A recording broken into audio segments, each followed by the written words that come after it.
What's up, everybody? I'm Cody Love, and I am a filmmaker based in Los Angeles, and today we're going to be talking about how I got my first documentary on Amazon Prime.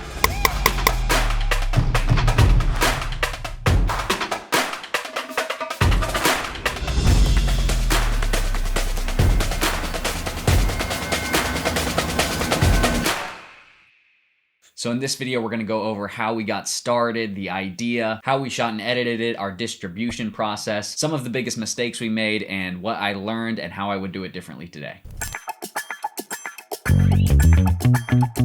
So this is a documentary project that I started right when I was graduating film school. I have two friends, Forrest and Remington Hoffman. If you've been watching my channel for a while, they were in the Hawaii vlog, as well as the Drone Possible mission. What's going on, YouTube? Hey, nice to meet you guys. Thanks so much for checking out this guy. He's the man. That's nice. They are both actors and models in Los Angeles with a filmmaking background, creating a web series as well as short films before this project. I also go way back with the Hoffmans. They've literally known me since I was born, and we both randomly ended up in LA. So right as I was graduating college, which was around 2016, I think I was probably 24 at the time, they approached me with an idea to create a documentary together. And at the time, we were all young, we were all hungry, we were all really ambitious and looking for a way to break into the entertainment industry in LA. And we were just young and dumb enough to think that we could do it all ourselves.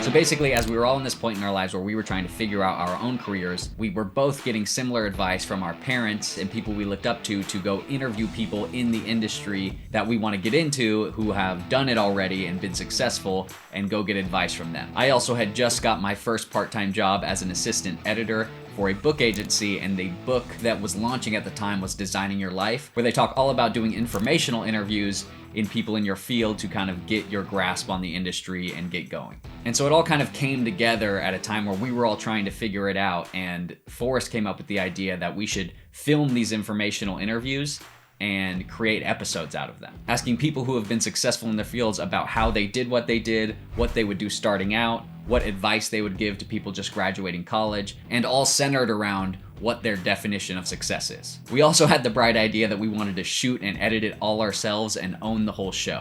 And I think at the time we were super inspired to make a show like this because we were also seeking those answers for ourselves, that we decided we just want to film it, and if we could share it with people, that maybe it would help others figure out what they want to do and give some good, helpful advice when they're starting out in whatever field that episode is about. And I think at the time, between them and myself, we had two Canon 60Ds, which are kind of a middle beginner level camera, but that didn't stop us. We just decided we were gonna shoot it with what we have, we'd make something out of it, and we'd try to sell it. And this was also in 2016-17, where documentaries were kind of just exploding, where there's so many high-end documentaries now, but at the time it was basically just Chef's Table, which we got a lot of inspiration from in terms of the style and the look we were trying to go for as we made this show.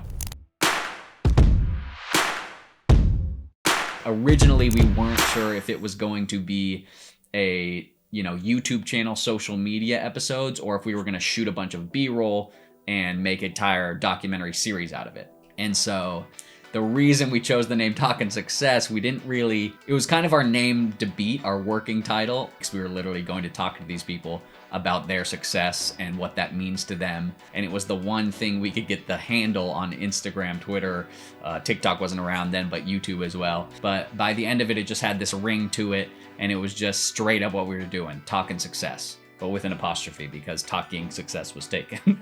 But yeah, we just didn't want to stop, and so we just kept moving forward. So Talkin' Success is a documentary series that follows different artists, athletes, and entrepreneurs, and gets their personal story, their business startup story, advice for people starting out in general, but also specifically for people in their industry, and their definition of success. So to get started, we just reached out to people we knew, our friends' parents, people we met through basketball, friends of friends, really anyone we could get into contact with who started their own business, had some level of success, and an interesting backstory. So the first interview we ever did was with John Andrea.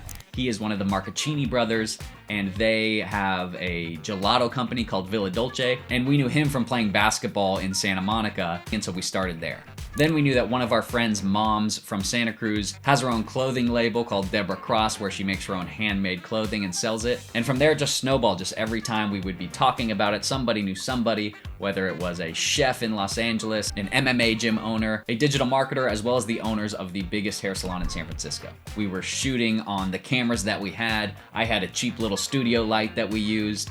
I think we had an H6, and we purchased a lav mic. That was one of the only things we actually bought. We were editing in Premiere on our laptops at the time because we didn't have desktops. And on set, we just made it work. Basically, if you booked the talent, you did the interview. And the other person would man 2 cameras, so we had a close-up and a wide, and the other person would be on sound. And then hopefully we could get one extra person to help out. But for the most part, it was the 3 of us just running and gunning. We also had never done interviews before, so all 3 of us are pretty outgoing people. And so I think, you know, it was just trial and error. We learned as we went. Our first interview wasn't as good as our last, but we just kept it going. And by the end of it, we ended up doing dozens of 1 to 2 hour interviews. Because not only would we try to get a long master interview with the main subject, but we would try to interview their friends and family, people they worked with, follow them around their daily life, at work, at home, and really kind of get deep into their lives and understand why they do what they do. So it took us about a year to get 6 episodes because none of us were doing it full time.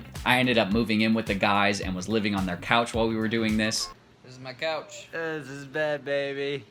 Doing it big. Doing it up in the production house. And so we all had part-time jobs. They were doing auditions and booking modeling jobs. I had my first part-time assistant editing job at ID Architects.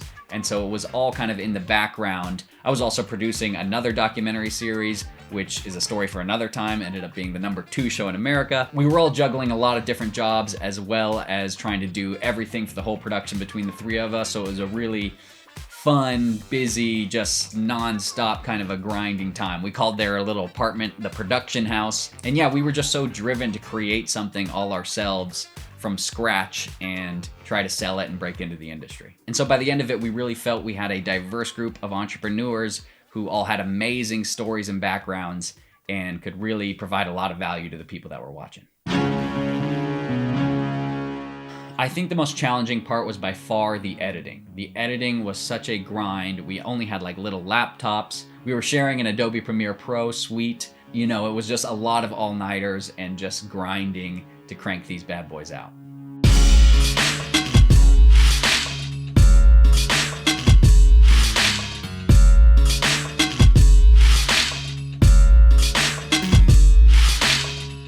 You know, when you have 2, 4, 8 hours of interview and 3 days of B-roll and you're trying to edit it down to a 20 to 30 minute episode, there is so much footage to go through, so much your laptop can even handle, and yeah.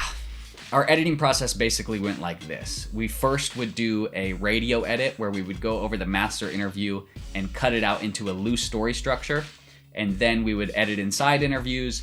We'd all watch it as a group and give notes, and then we would edit in music and B-roll and share it with the group, and then go back and forth until finally we have a tight 20 minutes with B-roll, multiple interviews, music, everything together. And then if you did the interview, you also edited that episode. So it ended up breaking out pretty even where we each did 2 episodes. So it took a lot of all-nighters, coffee, and tons of hours that went into creating these episodes. The whole process was such a grind, but also the show kind of lended itself to keep you motivated and keep you going because you're interviewing all these people that are giving you so much inspiration. You're then editing that footage and it's constantly giving you inspiration to keep going. And so it just kind of snowballed, and eventually we had 6 episodes and it was time to sell the show. And this is where it got really difficult because we all had some filmmaking background and knew we could do that part, but none of us had sold a show, had worked with distributors or other production companies, or know how any of the business really works. So this was going to be our biggest challenge. So our original thinking was we would just reach out to the streamers, reach out to the networks, and try and get a meeting and pitch the show. And we thought we would be bringing a lot of value since we already had the show edited and done. All they would have to do is put it up, and that would be that.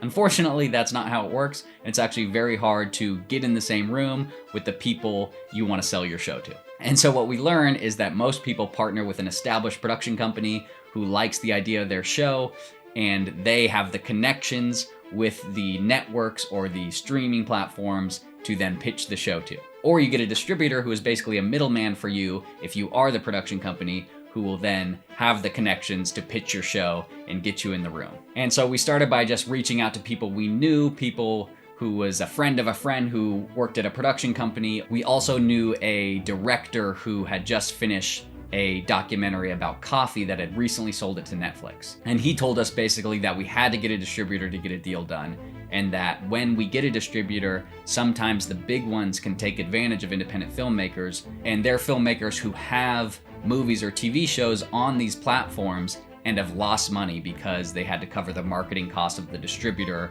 or the networks putting it all together in the end. So that was all very helpful information. He also told us that if you go with a big distributor, that sometimes they'll put you on the back burner and you won't actually get pitched as much, versus if you go with a small distributor who's willing to take a shot with you. So after months of trying to pitch this thing, here's how it all ended up shaking out. The Hoffmans knew this woman named Eleonora, who used to be an executive at Warner Brothers and was now working in international marketing for TV projects. She was going to an AFM event, which is American Film something, which is this big film conference in Santa Monica that people go to and network, pitch their projects. And it's in several different buildings, and there's all these different events going on. She's Lithuanian, and so in this conference, there was a Lithuanians in Film networking event that she invited us to. There, she introduced us to a distributor named Yeva, and Yeva just kind of matched with us perfectly because she had worked for a big distributor, so she had all the connections to pitch to, but had recently just broken off from that distributor and was starting her own thing. So she was very small, had very few projects, but had all the connections, and we thought it was just kind of the perfect partnership for us to move forward and keep this project going. Also, Yeva was close to our age and kind of in the same place as us, where she was reinventing her career, and so it kind of worked out with the deal because she was taking a chance on us, but we were also taking a chance on her, and we were also bringing a full finished show to the table, so we got to get a little bit of a higher percentage on the sale of the show than is normal for a first-time filmmaker, as well as we got to avoid marketing costs, which can be a real killer for first-time filmmakers. So that's that. And so finally, we had finished the show, we had signed with a distributor. You know, we went back and forth on the contract for probably a month, and we were just then waiting for our show to sell. February 23rd, Woo! 2018, signing party. Woo! Nice. We did it. We signed with a distributor. Yeah, big steps.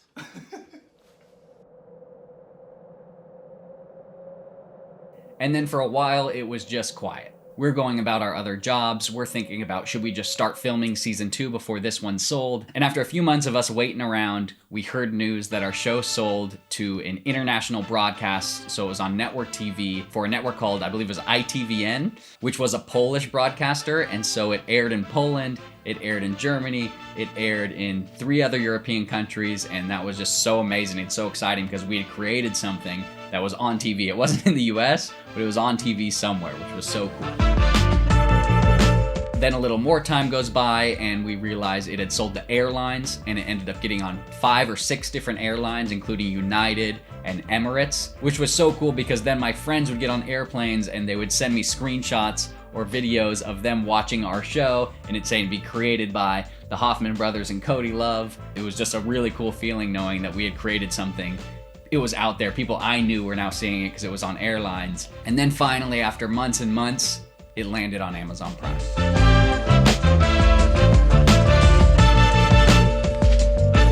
And the Amazon deal financially was not a big deal, but it was huge to have the brand name of being on Amazon Prime, being an Amazon documentary series, which then just elevated the project and elevated us as filmmakers and gave us a little bit more of a reputation in the industry, which from the beginning was one of the main goals of creating this project, was just breaking in. We didn't make very much money, but we were on Amazon. We made a little bit more money from the airlines, a little bit from the network, the international network deals, but most of the money we made from the whole project was then working, doing video production for the businesses that we ended up shooting in the episodes. It was just awesome to have our names as filmmakers on a project on Amazon where everyone we knew could see it. And there were so many little things that ended up being so cool, like our local paper back home in Santa Cruz had a little article about us that said 3 local filmmakers make an Amazon series. It's just kind of cool. So I think overall creating the show, we each invested $1,000 each. This was to purchase some gear, legal fees, travel, things like that. And besides us, the gear that we already had, as well as just endless hours of time. That was the total of what we invested. And I was so broke at the time because it was kind of my first thing out of college, had no money saved up or anything. So I had to get a business loan from my mom and my brother, $500 each, which I then have paid back. But that just made it feel extra good when it finally started selling and taking off and getting out there. The show is still on Amazon Prime, but since we did the deal, Amazon has changed their policy to where they only license original content. So now there's a paywall, and I think each episode is a few bucks, but it's still up there if you want to check it out. I'll put the link in the description. And so then once we were there, we basically decided to double down. We took all the money we made, both working commercially with the businesses, as well as from selling it overseas to the airlines, to Amazon, and reinvested into a new season. And this time we had learned so much from the process of our first one. We partnered with a bigger production company. We got bigger and better talent because we were an Amazon documentary, and we kind of rebranded the whole show. And we are now currently pitching that show to streamers, and we're really excited to see where it can go. I think the most rewarding part was just having something out there with our name on it that people we knew could see, but also people in the industry could see that we had created a documentary series. We were filmmakers. So what I've learned from this whole process is that if you want to become a filmmaker, if you want to make a project in this industry, you kind of just have to do it. If you're just starting out or a young filmmaker, I wouldn't let gear or any limiting beliefs about you're not good enough or anything like that hold you back. Just get out there, shoot something, put your name on it, and try to sell it. I think the knowledge gained from doing everything from start to finish, from working on the concept, shooting the show, editing the show, working with distributors, basically the 3 of us being fully hands-on, doing like 20-some jobs for a whole project, gave us so much knowledge and experience of how the industry works that we can take that and now apply it to future projects. I think it was James Cameron who said, if you want to be a filmmaker, shoot something, no matter how small, no matter how inexperienced, how cheesy, put your name on it, and now you're a filmmaker. And everything after that is just negotiating the budget and your fee. And so from that perspective, our show was a huge success, as well as gave us so much knowledge for how the industry works and how to create a show and a documentary. Now, having said that, the industry has changed a little bit since we did that, and it's not necessary or practical to try to create, shoot, and sell a whole finished show without any help from a production company or a streamer. A lot of the streamers and everything want to have their stamp on things when they purchase it, and so they want to create original content or at least have a production company they trust that have their hands on the show. Now what I would recommend is you put a trailer together, you put a pitch deck, and you try to pitch the concept. So, the stories we knew growing up of Sylvester Stallone writing the Rocky movies and leveraging it to be the director and star in it and making it all happen himself, the industry, I don't want to say it's impossible because I don't think anything's impossible, but it's much harder to do that now than it was back in the day or even 5-10 years ago. So I would say don't let anything stop you and just start, but also don't think that you need to do it all on your own and own everything. Not only are you just making it way harder and time consuming on yourself, but also you're making the project suffer by the likelihood of it getting out there going way down. Get out there, work with people, talk to people. Don't be afraid to partner with people. They say it's all about who you know. I had a very wise jazz appreciation teacher when I was in college who told me it's not about who you know, it's about who knows you. So make sure you're a good person and get out there and make it happen. If you want to watch Talkin' Success, again, the link is in the description. I have another documentary coming out later this year that I will keep you updated on. I will also keep you posted on the reiteration of Talkin' Success, which we are currently pitching right now. Thanks for watching. Check out this video that YouTube is recommending you, and follow me for more filmmaking tips.